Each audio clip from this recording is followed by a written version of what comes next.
আসসালামু আলাইকুম বন্ধুগণ।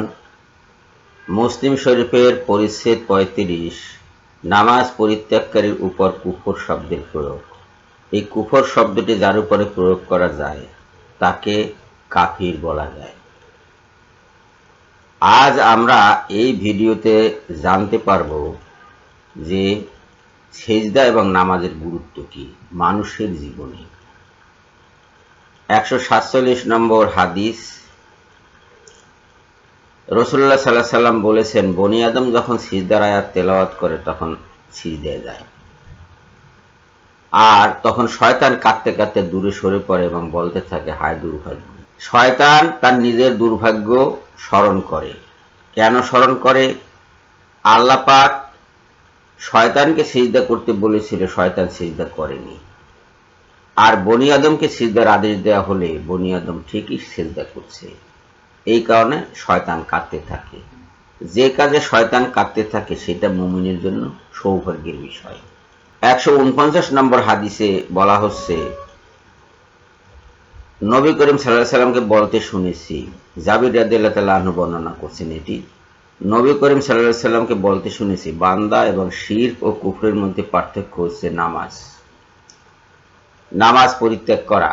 বান্দা, মুমিন বান্দা নামাজ পড়ে আর কাফির নামাজ পড়ে না, মুশরিক নামাজ পড়ে না। এই হলো পার্থক্য, সিজদার পার্থক্য। নামাজ মানে নামাজের প্রধান কাজ কি? সিজদা। এই নামাজ বাদ দেওয়ার কারণেই শিরক এবং কুফরিতে লিপ্ত হয় মানুষ। ঘুরিয়ে বললে শিরক এবং কুফরিতে লিপ্ত হওয়ার কারণে মানুষ নামাজ বাদ দেয়। তো বান্দা এবং শিরক ও কুফরের মধ্যে পার্থক্য হলো নামাজ। ১৫০ নম্বর হাদিসেও একই কথা বলা হয়েছে, রাসূলুল্লাহ সাল্লাল্লাহু আলাইহি সাল্লামকে বলতে শুনেছি। এটা জাবির ইবনে আব্দুল্লাহ রাদিয়াল্লাহু তাআলা আনহু থেকে বর্ণিত। বান্দা ও শিরক কুফরের মধ্যে পার্থক্য হচ্ছে নামাজ পরিত্যাগ করা। বান্দা ততক্ষণই মুসলিম থাকে বা মুমিন থাকে যতক্ষণ পর্যন্ত সে নামাজ পরিত্যাগ করে না। যখন সে নামাজ পরিত্যাগ করে তখন সে শিরক এবং কুফরিতে লিপ্ত হয় এবং তার উপরে কুফর শব্দের প্রয়োগ করা যায়। সিজদার আদেশ হলে যে সিজদা করে না সে শয়তানের শামিল। আর নামাজ আদায় করতে বলা হয়েছে, নামাজ কায়েম করতে বলা হয়েছে।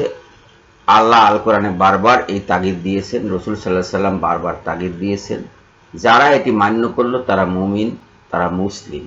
যারা মান্য করলো না তারা মুশরিক অথবা কাফির। এই দুরবস্থা থেকে আমাদেরকে সরে যেতে হবে, আমাদের রেগুলার নামাজ আদায় করতে হবে। সবাইকে ধন্যবাদ জানিয়ে এখনকার মতো বিদায় হচ্ছি। আল্লাহ হাফেজ।